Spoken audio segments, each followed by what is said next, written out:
We are going to be presenting the implementation of the PMPU in South Africa, but I will be presenting the KZN perspective, which is one of the provinces in South Africa.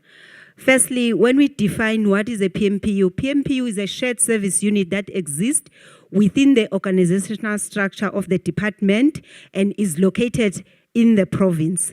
The purpose of the PMPU aims to improve medicine availability and provide process transparency throughout the supply chain by providing a shared planning and operational management services on behalf of all demanders. When we're saying demanders, we mean the facilities that are placing their requisitions in the PMPU and across also all suppliers that are responsible for supplying pharmaceuticals in the province.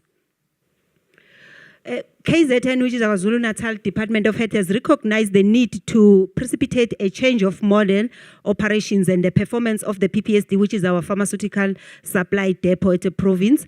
The goal is to ensure the availability of medicine by strengthening the supply chain management practices through the establishment of the PMPU. The PMPU then manages and supports the expansion of a range of products to be procured and distributed through various distribution channels, which is a direct delivery strategy, warehouse, and the cross-dock. The PMPU channels, it's an expanded direct delivery strategy. The centralized chronic medicine dispensing and distribution is the provincial warehouse, which is the depot, and then the cross-docking component. We've developed deliverables for the PMPU implementation in KZN for the 2016-17 financial period, which we are looking at our performance area being the direct delivery strategy. And then as of Q3, we were at 92 facilities out of 96 that were enrolled in the direct delivery strategy. We also have PHC supply chain reform, because the first part, the direct delivery strategy, is currently implemented with the hospitals, and we are looking at reforming the PHC pharmaceutical supply. We've assessed facilities, the PHCs, as to are they able to implement the direct delivery strategy? If not, what are the alternatives for those facilities? And we've taken on also other PHCs that were serviced by the mother hospitals to be serviced by the warehouse. And then we are looking at our catalog, also the PMPU catalog. We are trying to ensure that at least 70% of the EML items are on contract in the master procurement plan, and then those are delivered through the direct delivery system. We are at 69% of the MPC items being procured through the direct delivery system. And then we are also having a component that is looking at the supplier performance within the PMPU. We've developed a framework that we are busy implementing in terms of the supplier performance. We've also have a unit, which is a provincial stock surveillance unit. This unit is responsible for analyzing stock availability at a facility level and then comparing with the stock availability at the warehouse, and also assisting in tracking the orders for the facilities where where there is a stock out at a facility level. Because we are implementing the PMPU within an existing depot structure, we had to analyze the current structure and realign the units within the existing depot structure so that we can be able to identify the human resources currently that we have and the required human resources for the implementation of the PMPU, and what categories are available and what categories of human resources are required for the PMPU, and then we'll be able to liaise with the relevant structures to close those gaps. We had to restructure the units within the existing depot. We had restructured our record management section because with the PMPU and the expanded direct delivery strategy, there is more paperwork because we are becoming more administrative.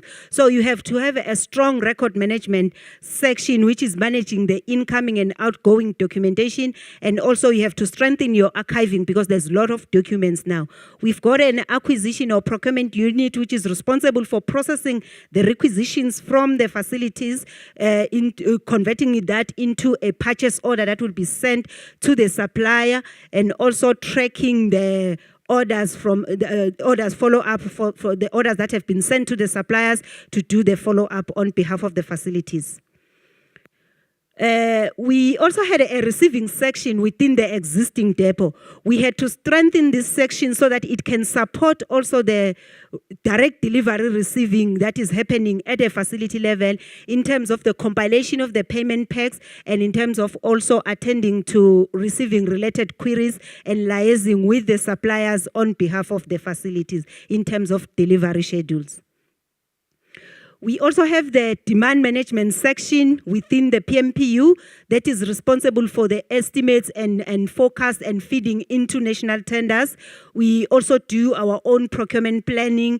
We do our own contract management, but escalating the matters into the national contract management. We're also looking at supplier performance, and then we are also tracking the tenders as to when is the tender expiring and what do we need to do in order to ensure that there's proper transition from an old tender to a new tender. We are also looking at our logistics, which is our provincial warehouse. We are strengthening that, and also within the warehouse, provincial warehouse, we are also looking at implementing the cross-docking. As we are implementing this PMPU, there were concerns from staff around the job security. So we had to manage that change and had meetings with the staff explaining what is this. We are just changing the processes, the way we used to do things. And then once we know what structure is required, then we'll be able to analyze what structure, what human resources we have now, and who can be able to fit into the PMPU. And if those that are unable to fit, what are we going to do? Are we going to upskill them, or are we going to then try and negotiate with the facilities so that they will not lose their jobs? And we are going to do this process together with the Provincial Human Resource Office. They were also asking about the organograms and promotions. We said that once we fully understand the process, then we will be liaising even with organized labor so that we will be able to transition smoothly, and people will be given an opportunity where there's a need to apply for the post, and we'll be able to absorb them in the PMPU. And we had also to realign the job descriptions and reallocate personnel in the units that we have established. I will then hand over to Mr. Matul. Good afternoon once again. I'll introduce myself again for those who were not here when I did. This part of the presentation speaks to how do we get to the previous slides that we went through now. These are the PMPU transformation 8 steps. It is a project that we helped through trial and error put together as a standard approach for implementation of the PMPUs across all provinces. The PMPU transformation process is made up of 8 steps. Step number 1, when we get to what is called a depot, or known as a depot, and in working towards transforming it to a PMPU, so let me just give a brief overview. We currently have depots which look after medicine procurement through the warehouse, as well as direct deliveries. What the PMPU does, it separates the two. It moves the administrative burden of the warehouse into a medicine procurement unit, and it then helps the depot to be established as an independent demander, which will then be placing its stock requirements through the PMPU. So what we does when we get into a depot, we'll do performance baselines. We will then look at PMP organization and processes. Supply CMDD. CMDD stands for Central Chronic Medicine Dispensing and Distribution. Supply chain. I'll talk further to all those steps. Step number 4 is supply chain system strengthening. Step number 5 is order management process visibility. Step number 6 is supply performance management. Step number 7, it's provincial stock surveillance. And lastly, how do we keep all those together from beginning to end through a project governance? Step number 1 seeks to, what it does, it assesses the infrastructure, the depot infrastructure that is, for readiness, and identifies gap between where the depot is and what the PMP would require for implementation in terms of readiness. It has 5 activities. The first one is infrastructure readiness assessments. The second one is supply chain maturity model assessment. I'd like to talk briefly to that second one.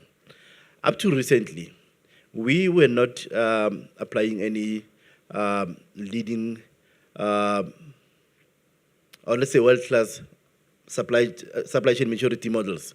But we were looking at a depot and in an ideal world and assess the depot in terms of where is it actually as a supply chain maturity model.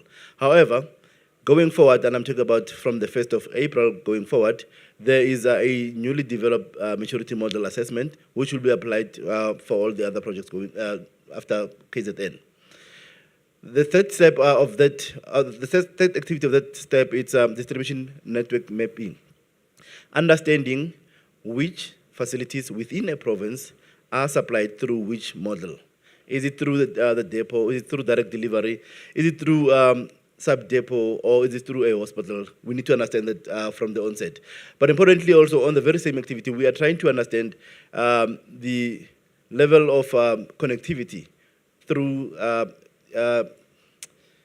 stock management systems, and importantly, the application, the maturity of application of those. Because you might find that the facility does have a system, but it does not really use that system. We need to understand that beforehand. The fourth one would be supply chain segmentation assessment, which products are sent to which facilities. The last one is, in terms of performance, medicine availability, service delivery, where is the depot at in terms of performance?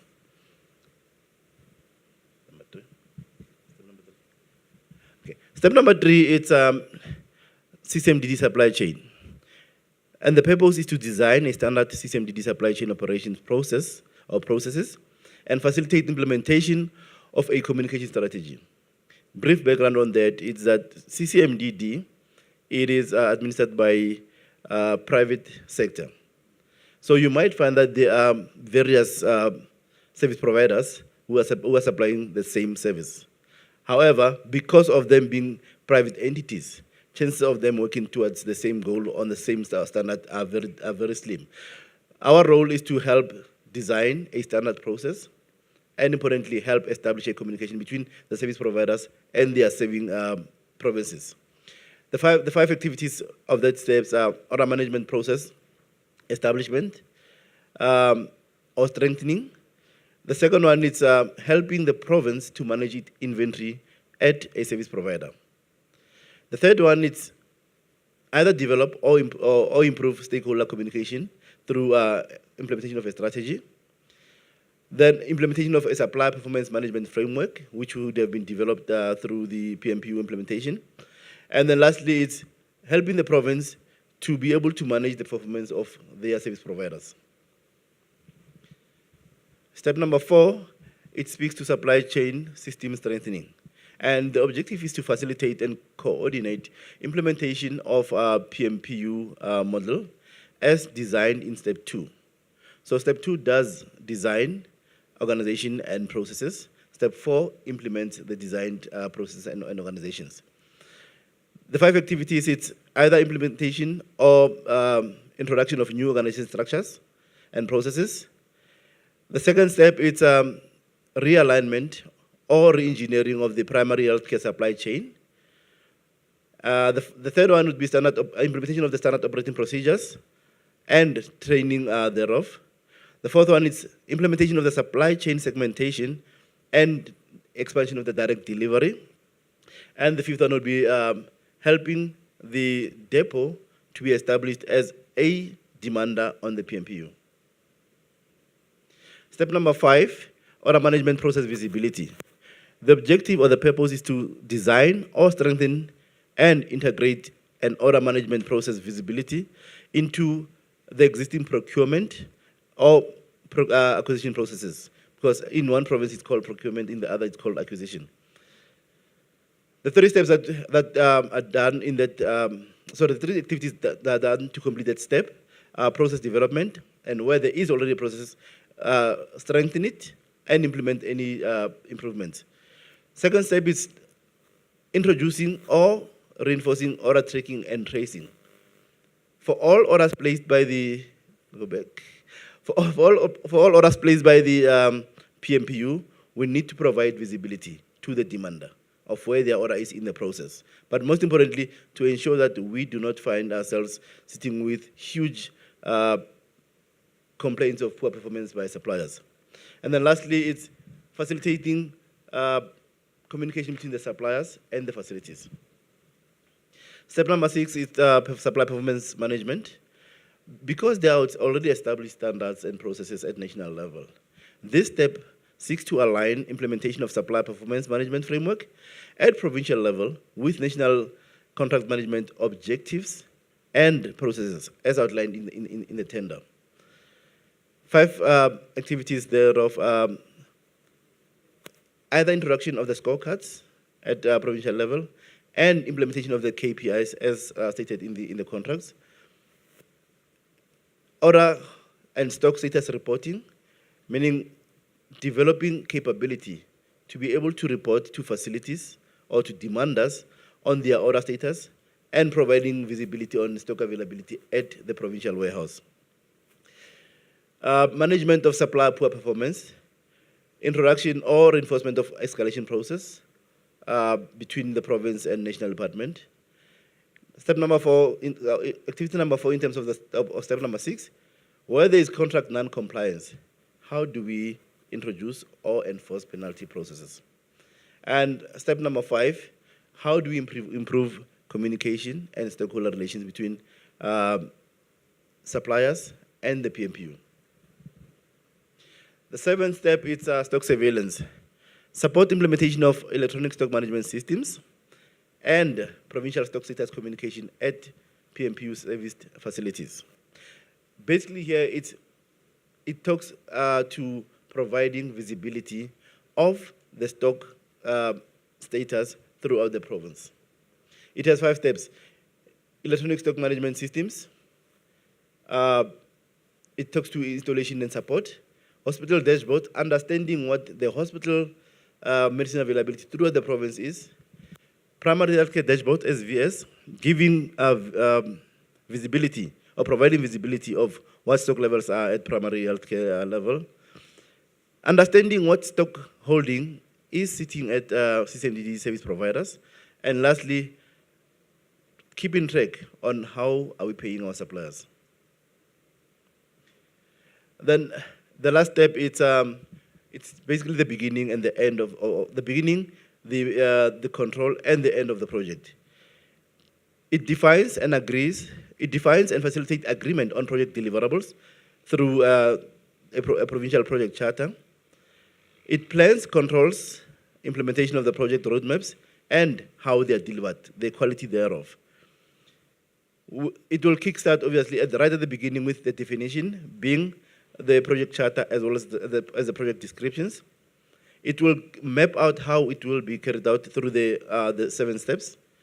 By designing the project roadmaps, we'll have to talk weekly to ensure that we do not miss any deadlines or we do not react late through weekly plans and project status reports on a weekly basis.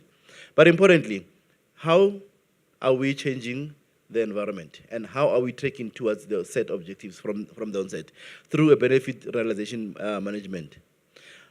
Lastly, we need to agree at the end of the project that we did achieve or not what we set out to achieve on the provincial project charter. So that essentially is the 8 standard steps that we apply when we establish a PMPU. Thank you.